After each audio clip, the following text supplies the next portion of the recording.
որպես շարունակություն ձեր եւ իմ գործընկերոջ հարց ու պատասխանի, ես մի քանի անուն եմ ուզում տալ. Սամվել Կարապետյան, Սրբազաններ, Ազգային ժողովի պատգամավոր Արտուր Սարգսյան,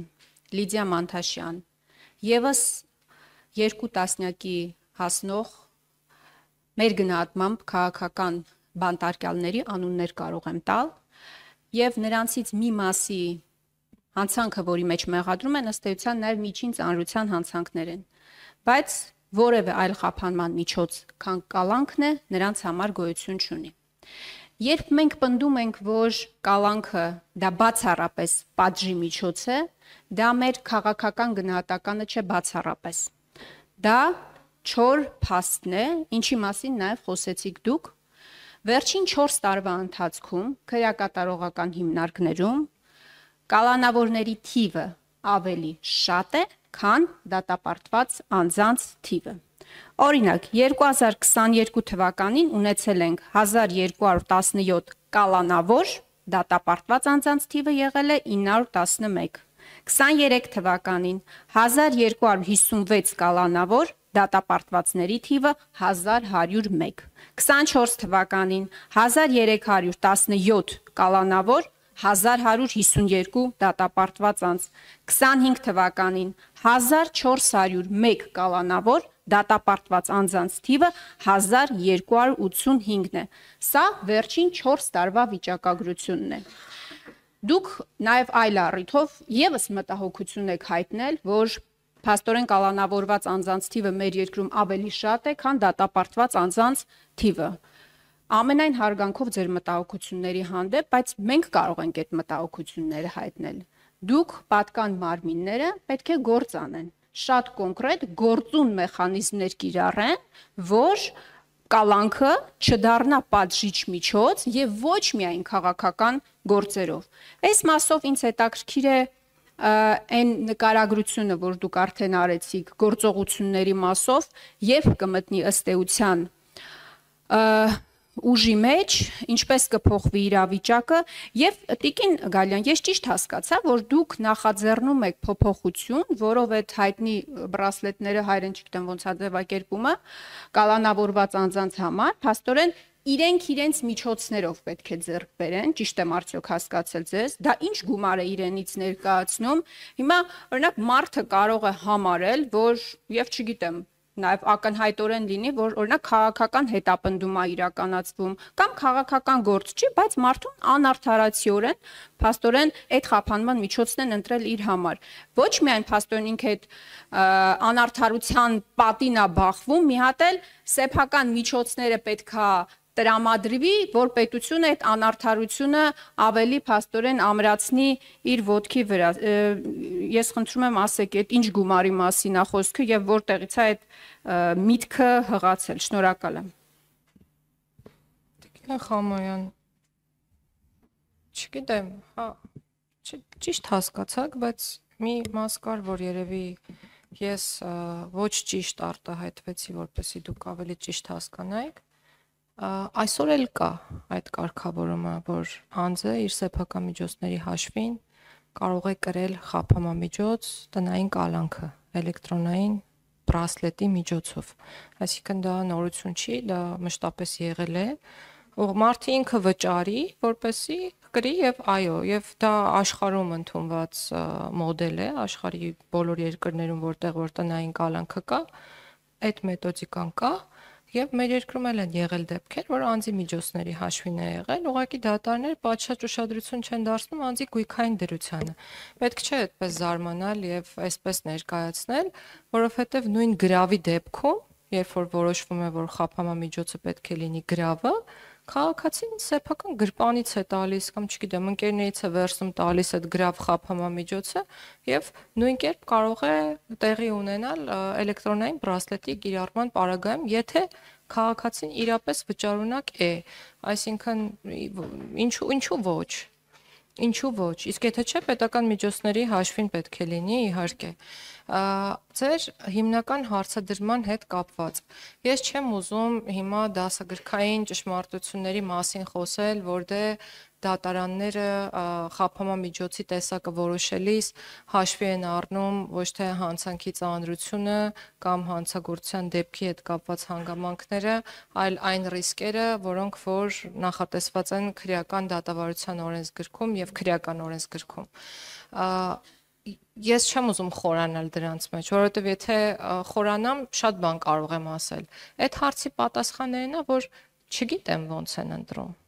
Ես իրոք չգիտեմ, բայց այդ հարցը ինձ մտահոգում է եւ պետք է մտահոգի եւ շատ ճիշտ է ձեր այն դիտարկումը, որ մտահոգվելուց հետո մենք կոնկրետ քայլեր պետք է ձեռնարկենք, ինչը եւ անում ենք։ Ես ձեզ վստահեցնում եմ, որ հասարակության որևէ այլ ներկայացուցիչ, այդ թվում քաղաքական գործիչ ավելի լավ չգիտի մեր խնդիրների մասին, քան մենք, որոնք այն մարդիկ, որոնք ամեն օր այդ խնդիրներին առերեսվում են։ Հիմա մենք ունենք այդ խիզախությունը խնդիրներին առերեսվելու ու այդպես էլ անում ենք ու ասում ենք այո, այսօր մեր երկրում կալանավորների թիվն ավելի մեծ է, քան ազատազրկվածների, եւ դա խնդիր է։ Եվ ես ձեզ վստահեցնում եմ, որ մեր գործընկերների հետ իրավապահ մարմինների մենք պարբերական քննարկումներ ենք ունենում եւ նաեւ մի նորություն էլ ասեմ, վարչապետի որոշմամբ միջգերատեսչական հանձնաժողով է ստեղծվել, որի անդրանիկ նիստը շուտով կկայանա եւ հարցերը, որոնք պետք է քննարկի այդ հանձնաժողովը, վերաբերելու են հենց քրեական արդարադատության ոլորտին, քրեակատարողական եւ պրոբացիայի ոլորտին։ Ինչու ենք սա նախաձեռնել, որպեսզի անընդհատ երկխոսություն լինի մեր իրավապահ մարմինների, այսինքն մեր քաղաքականություն մշակողների, իրավապահ մարմինների եւ դատարանների միջև, որպեսզի մենք կարողանանք միասնական մոտեցումներ ունենալ։ Միջգերատեսչական հանձնաժողովի կազմում գիտենք մոտավորապես ով է։ Այն մարմինների ներկայացուցիչները, որոնք որ ես թվարկեցի։ Շատ բարի։ Տիկին Գալյան, նորից ամենայն հարգանքով ձեր մտահոգությունների հանդեպ։ Դուք ղեկավարում եք մի կառույց, որի անունը արդարադատության նախարարություն է։ Դուք երկրում արդարադատություն իրականացնող եք մեր շարքային քաղաքացիների պարզ ընկալումներով։ Իխամյան, խնդրում եմ, քաղաքականություն, արդարադատություն իրականացնող չի արդարադատության նախարարությունը։ Դա հակասահմանադրական հայտարարություն է։ Խնդրեմ։ Պարոն Վարդանյան, մեր հասարակության շարքային քաղաքացիների ընկալումները շատ պարզ մարդկային, շատ պարզ են արդարադատության նախարարությունից։ Հիմա մենք սահմանադրական ձևակերպումների մեջ առաջարկում եմ չխորանանք։ Ես կարծում եմ, որ դուք նաև ստեղծված իրավիճակի համար գոնե բարոյական ըստեյության պատասխանատվություն եք կրում։ Դուք շատ արդարացիորեն մատնացույց արեցիք իրավիճակը, ես էլ թվերը բերեցի։ Հիմա ես ասում եմ, բացի այն գործողությունները, որոնք դուք ունեք թղթի վրա, էլ ինչ քայլեր եք ձեռնարկում իսկապես իրավիճակը եւ առհասարակ մթնոլորտը երկրում փոխելու համար։ Տիկին Գալյան, օրեր առաջ փաստաբանին, որը գրառում էր արել, կոշտ գրառում էր, կոպիտ գրառում էր, վիրավորական գրառում էր, այո, կարելի է այդ ձևակերպումները տալ։ Մեղադրանք են հարուցում արատավորող տեղեկություններ հայտնելու հոդվածով, լավ են անում, որ հարուցում են։ Մի ամբողջ ալֆա ջոկատ գործից կտրում են, բերում են փաստաբանին, իր դատից հետո պարկացնում են ասֆալտին, բերման են ենթարկում եւ խափանման միջոցը ընտրում են կալանքը։ Ես ուզում եմ հասկանալ, մարդը գրառում է արել, փաստաբանը գրառում է արել, գործը հարուցվել, խափանման միջոցը ընտրվել է կալանքը։ Սովորաբար ինչի է ընտրվում կալանքը, որ նախաքննությանը չխոչընդոտի, չփախնի, վկաների վրա ազդեցություն չունենա, հայտնի ճշմարտություններ են, չէ՞, բոլորը գիտեն։ Ես ուզում եմ հասկանալ, այդ փաստաբանը ինչ պետք է աներ։ Այդ գրառումը պետք է խմբագրեր, թեպետ հետո գործի մեջ պարզվեց, որ քննիչը գրել է, որ ման են գալիս հայտնի ավակ գործընկերոջը, ով չգիտեմ ինչ խորհուրդներ է տվել գրառումը կատարած փաստաբանին։ Այսպիսի աբսուրդային ձևակերպումներ։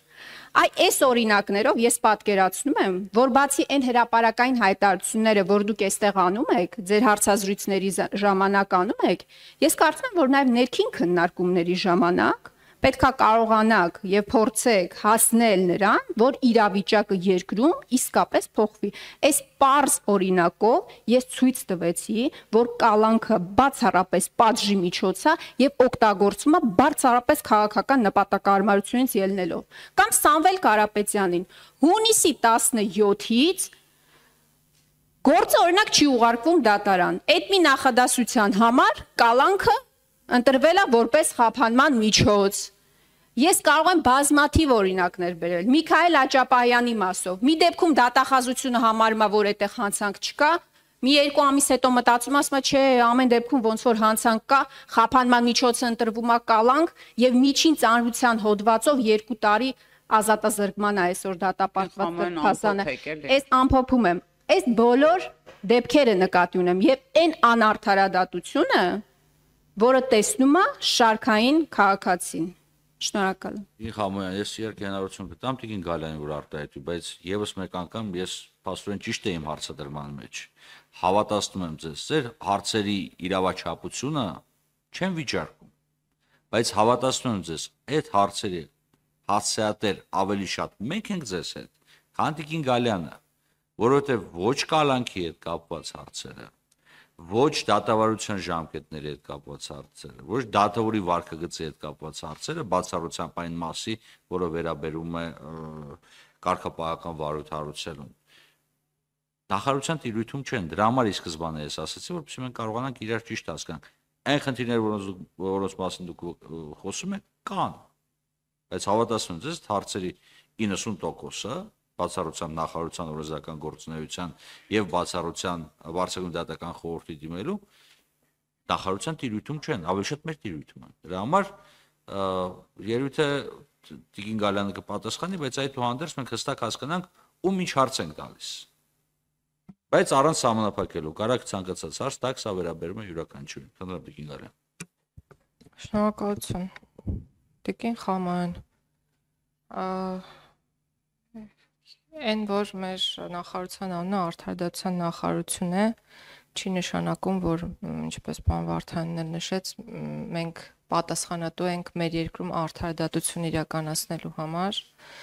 եւ այն, որ մեր նախարարության անունը արդարադատության նախարարություն է, չպետք է քաղաքացիների մոտ թյուր ընկալում ստեղծի առայն, որ մեր երկրում արդարության մթնոլորտի արդարադատության իրականացման պատասխանատուն նախարարություն է, որովհետև նախարարությունը որևէ երկրում նման երևույթի պատասխանատուն չի կարող լինել, նախարարությունը քաղաքականության մշակման պատասխանատուն է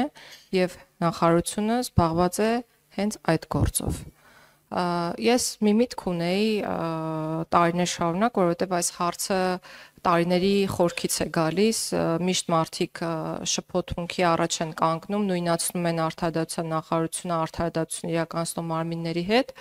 եւ միտքս այն էր, որ պետք է նախարարության անունը փոխենք ոնց որ այլ երկրներում է եւ դարձնենք օրենքի նախարարություն օրինակ, բայց հետո մտածում եմ ցանկացած հակաօրինական արարք, որ տեղի ունենա մեր երկրում, Ministry of Law, որ շատ երկրներում այդպես է կոչվում, Ministry of Law, բայց հասկացա, որ բոլոր հակաօրինական արարքները էլի կկապվեն այդ նախարարության հետ ու մենք խնդիրը դրանով ըստ էության չենք լուծի եւ կրկնում եմ, որ նույնիսկ բարոյական դաշտում այն ամենի համար, ինչը արդար չէ կամ արդար չի ընկալվում քաղաքացիների կողմից, ես եւ նախարարությունը պատասխանատու չենք։